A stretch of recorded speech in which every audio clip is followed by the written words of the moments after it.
Dear students, आज हम एक बढ़िया टॉपिक पढ़ने जा रहे हैं जो आप अपनी स्क्रीन पर देख रहे होंगे, एंगल के बारे में। एंगल आपने लोअर क्लास के अंदर भी पढ़ी है। एंगल को आपने वहाँ पर डिफाइन किया है ऐसे: फिगर रिजल्टिंग या formed from two rays with common initial point, या हम दूसरी ओर ऐसी भी कह सकते हैं,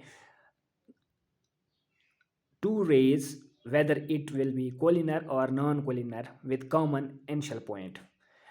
कोलिनर तब ही होती है जब हम स्ट्रेट एंगल की बात करते हैं, तो वहाँ पर दो रेज कोलिनर होती है, और अदरवाइज हम always find two non collinear rays with common initial point, and that common initial point is called vertex of angle. Here we are dealing with a solid definition that particularly deals with classes 10th onwards. और जो definition यहाँ पर आप देख रहे होंगे वो मैंने ऐसी बनाई है: मेजर ऑफ रोटेशन ऑफ ए रे। एक रे के अंदर कितनी रोटेशन हुई, अपनी जो उसकी इनिशियल पोजीशन होगी, जैसे मैं स्क्रीन पर दिखा रहा हूँ। इनिशियल साइड रे के अंदर जो एंगल होती है, इसमें दो रेज होती है, मगर एक होता है इसका इनिशियल साइड, दूसरा होता है टर्मिनल साइड। यानी ये कितनी हमने रोटेट की, वही यहाँ पर जो फिगर रिजल्टिंग होगी वही एंगल कहलाएगी।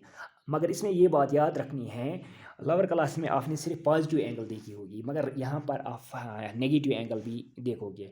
अगर measure of rotation of anti clockwise, यानी घड़ी की सुई जिस डायरेक्शन में जा रही है उसके अपोजिट में आप जा रहे हो, तो आप एंगल पाओगे पॉजिटिव। जैसे मैंने यहाँ एग्जांपल में दिखाया है, अगर आप 60 को बना रहे हैं सपोज, मगर आप एंटी क्लॉकवाइज डायरेक्शन में, तो ये पॉजिटिव 60 डिग्री कहलाएगी।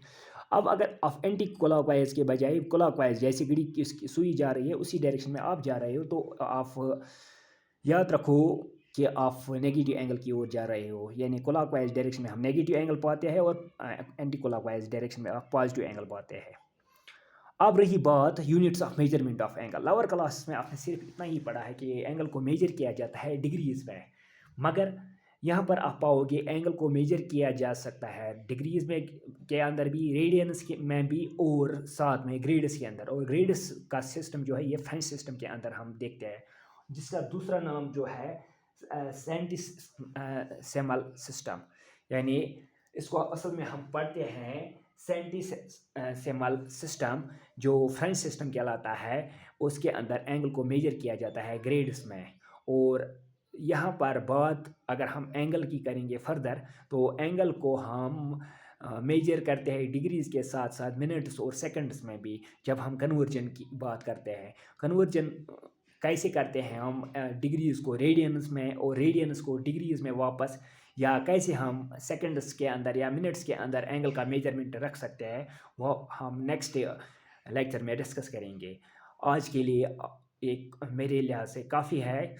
आप इसको अच्छी तरह से अंडरस्टैंड किया होगा कि एंगल जो है इसको किन यूनिट्स में मेजर किया जाता है, कब एंगल पॉजिटिव रहती है और कब नेगेटिव रहती है।